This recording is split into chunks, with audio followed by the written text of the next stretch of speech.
So now that our dual battery system is installed under the driver's seat, it's time to install our accessory harness. That's the harness that gets us power to the back to run our camping gear, such as our fridge, our LED lights, whatever else we need to run off our dual battery kit. So this is a harness that we're going to install today. 3 round sockets. This particular customer has gone for an angle fridge socket to run their fridge, USB sockets to charge up devices, run camping lights, and a 12-volt power outlet.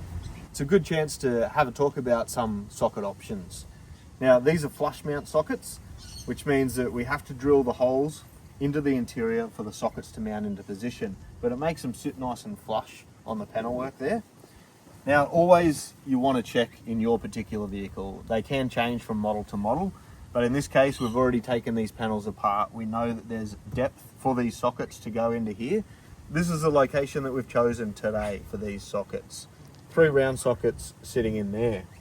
Now you can also go for 2 round sockets and an Anderson socket in there. There's that housing. If you'd prefer them further down here, there's room for an Anderson and a round socket, or 2 round sockets fit in there. Starting from this point down, you can get 2 round sockets there, but always check the framework behind there that you've got access in case anything else has been installed in that location. If you don't like the idea of drilling big holes into your interior, there's always a surface mount option. The beauty of the surface mount option is that all the sockets are housed inside this housing, which means the only hole that we need is for our cable to come through, and then they sit in that position. They're also a little bit protected from any cargo moving around in this area. So there's a few socket options. The right hand side of the vehicle has definitely got the most room. If you did want to have sockets on the left hand side, there is a harness that you can select which is at 5 meters of length, and that will allow you to run the cable around to this side. But you do have other accessories here that makes it a little bit more difficult. So definitely we think the driver's side is the best option for sockets. Okay, now it's time to install our accessory harness. This is the accessory harness with a blade fuse holder that you'll get if you've got round sockets such as this. If you've gone for an accessory harness that includes an Anderson, you'll have a MIDI fuse holder. A slight difference, but the installation routing of the cable is the same. A little bit different in the connections down the back. So let's show you how to get this into your Jimny. So the first step is to find the end of our cable. We want to begin by putting that down through the hole where our cabling went through the floor and where the Jimny seat cabling comes out. And we want to get that under the battery. We're looking to come out here. So our battery hasn't been installed yet, so we can lift that up if we need to. But firstly, I'm just going to push that through the hole.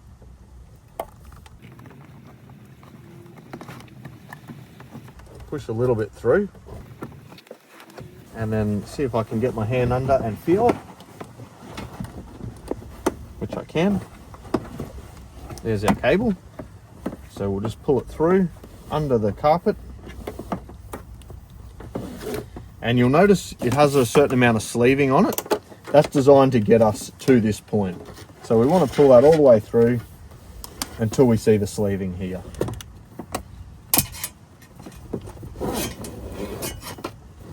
There we go, we can see the end of our sleeving. That's giving us enough to connect to the battery. Connecting to the battery is the last step. So now that we've got our cable here, we want to begin to direct it towards the rear. In the 4-door version that we have today, the next step is going to be to open the rear doors and remove this kick panel. Same thing, plastic clips, but it does have one extra clip here. Now, using a flat blade screwdriver or a interior removal tool, we just want to prod that out.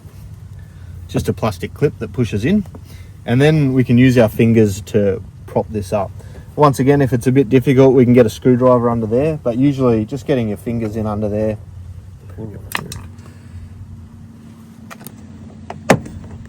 So there we can feel those clips releasing. You can see it's the same as the front. Now sometimes this happens as well. One of the clips has stayed in there. We want to get that out before we reinstall it. So using a pair of cutters or something under there, we just want to pry that out and then make sure it goes back into its slot. Okay, so now that this is clear, we can push our cable through from the front to the rear. I'm just going back to the driver's section. Following the Suzuki wiring, we can see here, I'll push through from the front. We might see our cable pop out there.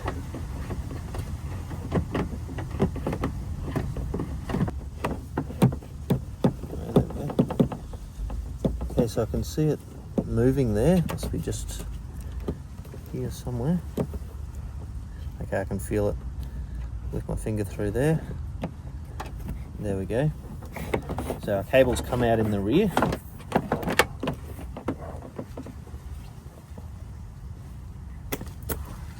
So I can pull that entire length through now.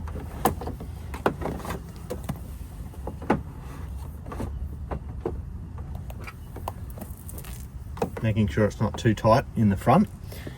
Now we want to go to the rear boot area. Now, to make way for our cable to get to where we need it, we want to remove this panel. It's going to be made a little bit easier by folding that seat down. And then these plastic clips are what we want to remove. Flat blade screwdriver again. You see there's a little notch out there. If we get in there, just prop that center part open.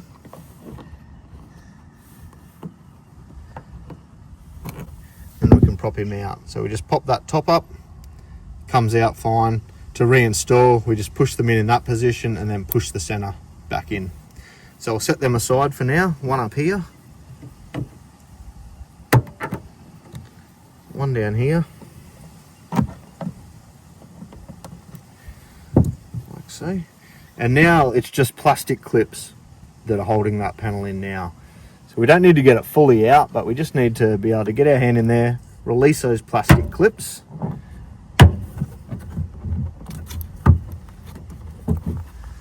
Now that we've got that panel sitting away, that's really all we need. We don't need to fully remove it. We can start feeding our cable up towards this area. So once again, we're still following that Suzuki wiring harness here. Start threading our cable up.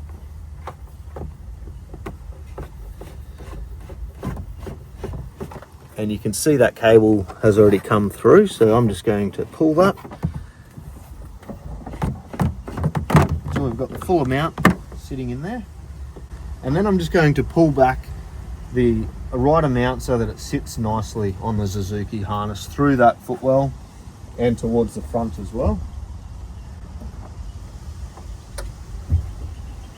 Once I've pulled enough back through, it's probably a good idea right now to put a cable tie onto the harness to keep it at the right length back to the front. So using one of the cable ties in our accessory harness kit, I'm just going to go around that Suzuki harness just to hold it there for now.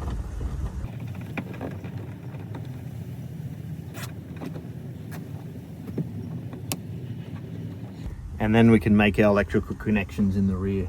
Okay, so now it's time to find out where we can install our sockets, and to ensure that there's room, especially if we've got the flush mount ones, we need a lot of room behind there for our sockets to sit inside the housing. So firstly, we want to pull that away and ensure we've got plenty of room where we're going to mount our housings. Now, if you've gone for the flush mount, it means that we're going to have to drill large holes using a hole saw so that all of these sockets can go into position. A couple different ways to make that easy. We can remove all of the sockets out of here and use this bracket as a template. So it would look somewhat like that. We could place it into position.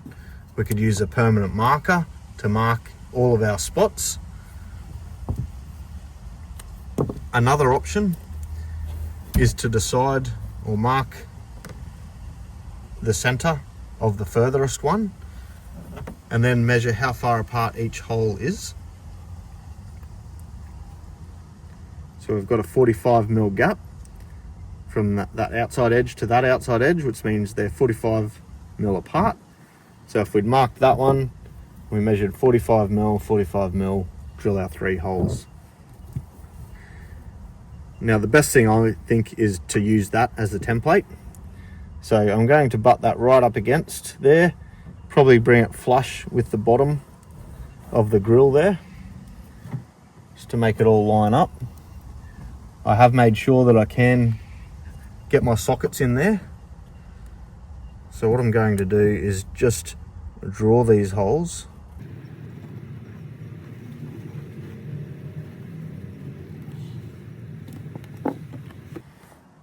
So we'll start by drilling our first hole.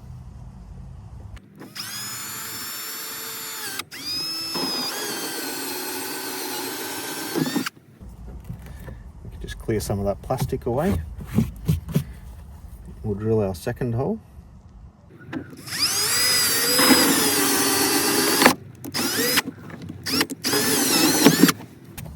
And then do our third hole.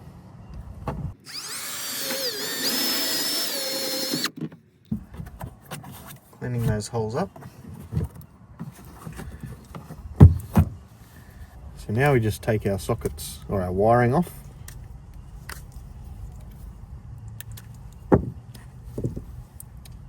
And we can just check.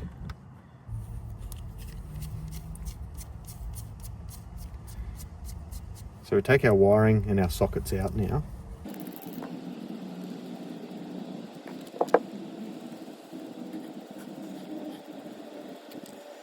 Okay, so now with our template, we can sit that up and place each socket into the hole that we desire that plug to be in. And then using the nut, we're going to do that up on the back. And we'll just do these finger tight for now.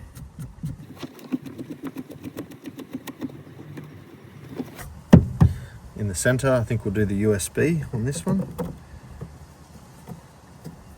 Using a nut, we'll do that one up.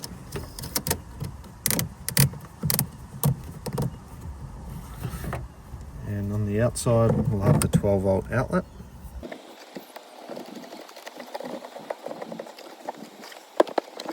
So once we've got our sockets in there, we're happy with the position, we can screw in the 4 screws included in the kit that mount that plate.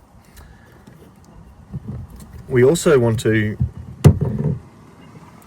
while we've got it out and we can see the back, it's a good time to put the wiring on. Now with an angle socket, they're in a T shape, the others are side by side. So on the angle one, I know that that one's negative, but we want to check, there's a mark there, says negative. The other one has a plus sign on the other side. So we'll put a positive onto it. On our center one, checking again, negative is on that side. Positive is on this side. We've got a plus there and a negative there. This one has the marking on the top, negative on that side, positive marking right there. So we just want to triple check that we've got each socket right there. We might fold that wiring just down so it's a little bit out of the way. Now included in our little pack of accessories, we'll just empty that out here, is 4 black screws. So it's a good time to put these screws into position to just hold and locate our plate.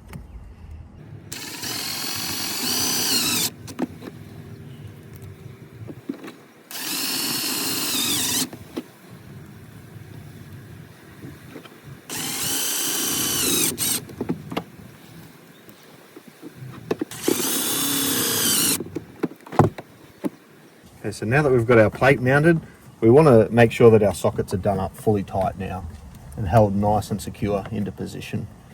Okay, so now it's time to make our electrical connections. So on this particular harness, the one with the 3 round sockets, the end of the wiring is blank. So we want to expose, by cutting down the line, expose the twin core wire, which is a red and a black wire. And just pull that insulation back just to give us a bit of room to play with. Now using a pair of side cutters, we want to strip enough for our yellow terminals to go on. So one of the best ways to do that is we can see where the copper tube starts inside the terminal and where it gets up to the terminal head. That's about the distance that we want to take off of the insulation. So marking that with my finger, now I'm just going to pull that insulation off. Now once we insert our terminal on the end of these bared wires, we want to crimp it down. So if you've got an electrical crimp tool, that's ideal. You could use some pliers if you don't have a specialized tool, but a crimper is relatively cheap and a good tool to have anyway. So we'll just crimp that down.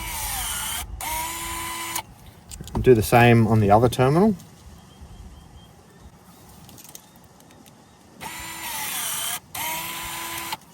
And then optional extra is just some heat shrink is also included in the kit. It just finishes it nicely. So using a cigarette lighter or a blowtorch, we can just shrink that down.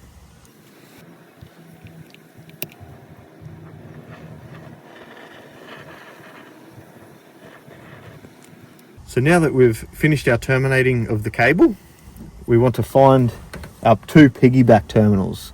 You'll notice one is a red piggyback. On the other end, we've got a black piggyback. So we want to put our red wire onto the red piggyback and our black wire onto the black piggyback.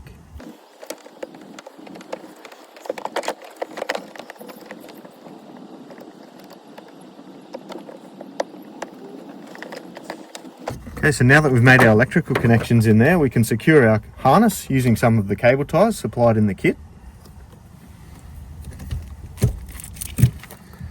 I'm just going to put a cable tie around this electrical harness just to hold it into place.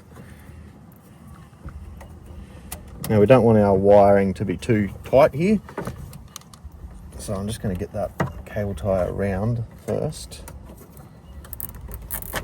Okay, now that I've got that cable tie on, let's make sure I've got plenty of length there for it to sit back into position. Hold that cable about where it's going to sit once I put the panel back on, and then I'll do my cable tie up. So now we can go and place our panel in, just lining up the plastic clips and giving a little bit of pressure to sit it back into position. And once we're happy with everything there, we can reinsert the plastic clips that we took out earlier. So these three clips here, just make sure that they're sitting proud at the moment, and then we want to find the hole, and they'll go in quite easily. Once they're in the hole, it's just a matter of pushing that top and it clips them back into position. So we've got three of those. Just finding the hole. There we go, push him in. Just gonna pull that center bit out. Okay, our clips are back in. We can raise our seat back up. So we're finished in the rear. Now it's time to secure our harness through towards the battery and make our electrical connections to the battery. And our last step is to add the fuses. So now that we've got our accessory harness laying into position, it's time to make the electrical connections. So using, and this may vary depending on the battery that you're using slightly, but we're just going to loosen off our battery connections. And probably start by doing our positive. It's down the bottom, the hardest to get to. We'll take the positive charger terminal off with the red boot there. And then we're just going to place our positive accessory harness underneath that terminal. And it is normal to see a little spark there. That's just the red arc charger booting up. So now that's finger tight, we can do it up properly. Just beware, we do not want to short this terminal or this spanner across the terminals. So just make sure you stick away from that negative post.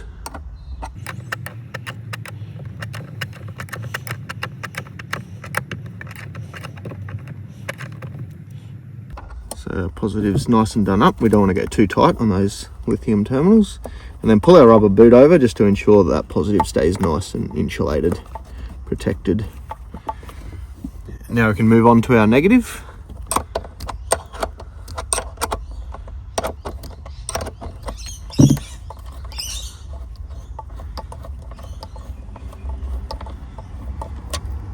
So we've got 3 terminals now on our negative because we've got our temperature probe as well. So wrapping that negative around, sitting it underneath, straight onto the terminal there.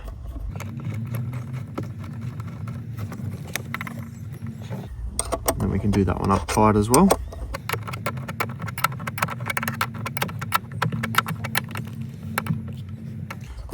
Now that one's tight, the last thing that we want to do, now that we've made the electrical connections, is take the cover off our fuse holder.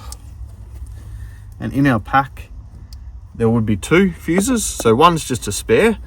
We want to insert this first one and that should now give us power at our sockets at the rear. So we can head down the back and see if our accessory harness is all working. But now we also want to just sit all of our cabling into the right position, just make it look nice and neat, and put it in a spot where we can use cable ties to secure it. So now we're down the back, we can check that our sockets have power. Our USB one, for instance, is fully lit up. We can see that it has power there. So if we've got a USB socket, if we've got one with a voltmeter, we'd have the voltmeter lit up now. Now we can go ahead and plug our fridge in if we have a fridge and see that it all powers up and runs off our dual battery system. Okay, so now that our installation is complete, we're just going to do a quick walk around the vehicle and show you everything that we've installed today. Starting with the rear, we've got our socket selection mounted in here. So this customer's gone for an angle fridge socket. We've got USB charge ports and a 12-volt outlet there, nice flush mounted into the paneling. Of course, this is a 5-door version of this car. Things could vary if you've got the 3-door version. So it's always best to pull this paneling apart, check your room before you decide on flush mount and how many sockets, to make sure that you've got the room for those sockets to sit in there. This looks nice and flush. We've mounted those in there, and that's all powered by the dual battery system under the seat.